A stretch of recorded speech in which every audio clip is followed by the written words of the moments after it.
নমস্কার, সকলকে সাথী ভিলেজ লাইফে আরও একবার অনেক স্বাগত জানাই। শুরু করছি আজকের একটি নতুন ব্লগ। আশা করছি সকলে ভালো আছো ও সুস্থ আছো।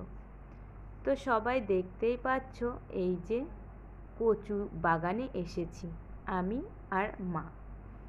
আজ ইলিশ মাছ নিয়ে এসেছে বাজার থেকে, ওই জন্য ইলিশ মাছের মাথা দিয়ে কচু শাক খাওয়া হবে।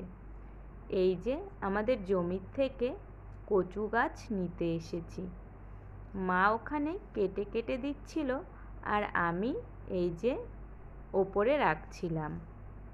এবারে কচু গাছগুলোকে খুব একটা যত্ন করা হয়নি। আসলে এত পরিমাণে বৃষ্টি হয়েছে যে এখানে জল জমেছিল, ওই জন্য আর বিশেষ যত্ন এদেরকে নেওয়া হয়নি। আর এই কচুগুলো খেতে দুর্দান্ত টেস্টি হয় অন্যান্য কচু থেকে। আরও হয়েছিল, আমার পাশের এক কাকু গত দুদিন ধরে নিয়ে গেছেন, আর এখন যেগুলো আছে এগুলো আমরা আজ খাবো।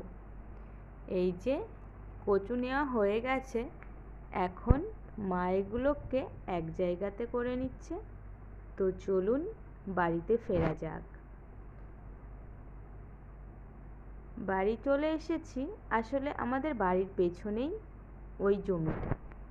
তো বাড়িতে এই যে এই ফুল গাছটা, এত বৃষ্টি হয়েছে যে নিচে পড়ে গেছে, আর কেমন সুন্দর ফুল হয়েছে দেখুন, কি অপরূপ লাগছে।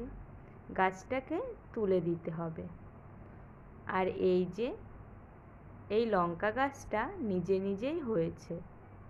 তো এত পরিমাণে লঙ্কা হয়েছে, পেছনের দিকটাতে খুব একটা আমাদের আসা হয় না। তো মা হঠাৎ করে এসে দেখে এই অবস্থা।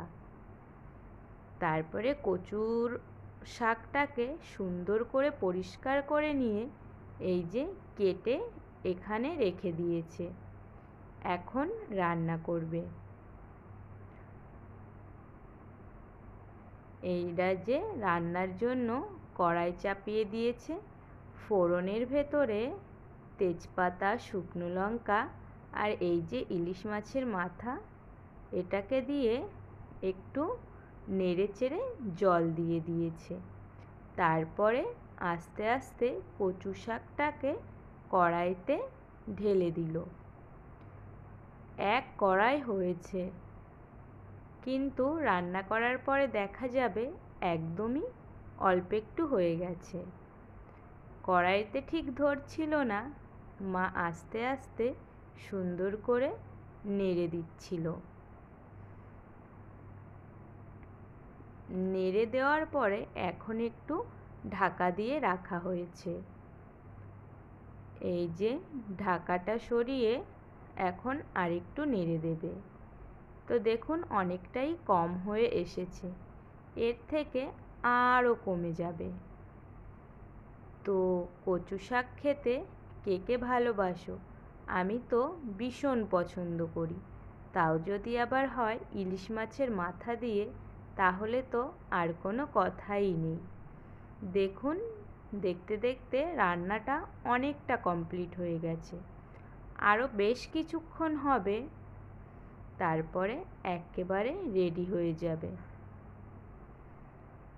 তো মা এদিকে রান্না করছে, আর এই যে আমার দুই পিসি আমাদের বাড়িতে বেড়াতে এসেছে। তো এখানে আমাদের কিছু জিনিসের প্রয়োজন ছিল, সেগুলো পিসিরা দেখুন বসে বসে সেলাই করে দিচ্ছে বাড়িতেই। তো তারপরে এই যে একেবারে রেডি হয়ে গেছে ইলিশ মাছের মাথা দিয়ে কচু শাক। সেন্টটা যে কি দারুণ বেরিয়েছিল, যদি আপনাদের ওপারে দিতে পারতাম তাহলে ঠিক বুঝতে পারতেন। তো এখনই মনে হচ্ছে একটু খাই। আজ হয়েছিল ইলিশ মাছের মাথা দিয়ে কচু শাক, আর এই যে ইলিশ মাছের সর্ষের ঝাল। এটা ছিল আজ দুপুরে আমাদের খাবারের মেনু। তো এই যে এখন খেতে বসে পড়েছি।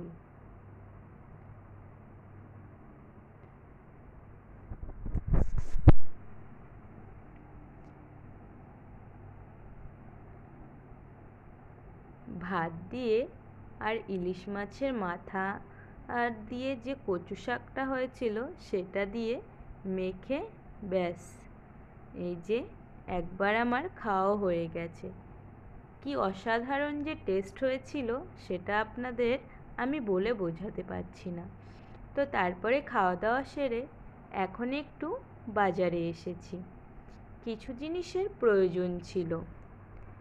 তো তার আগে এই যে আমি এখান থেকে কিছু টাকা তুলে নিচ্ছি এটিএমে এসে।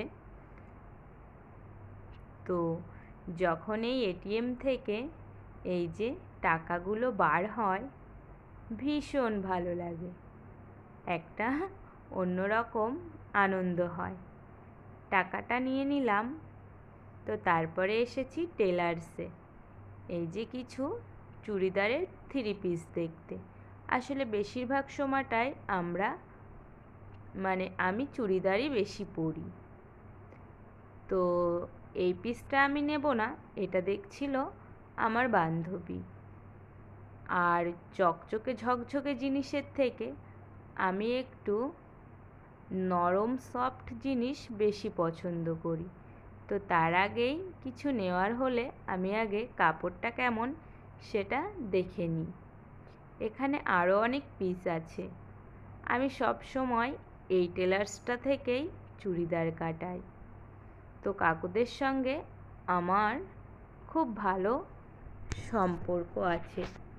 এই হলো আমার বান্ধবী, ওর এই পিসটা ভীষণ পছন্দ হয়েছে।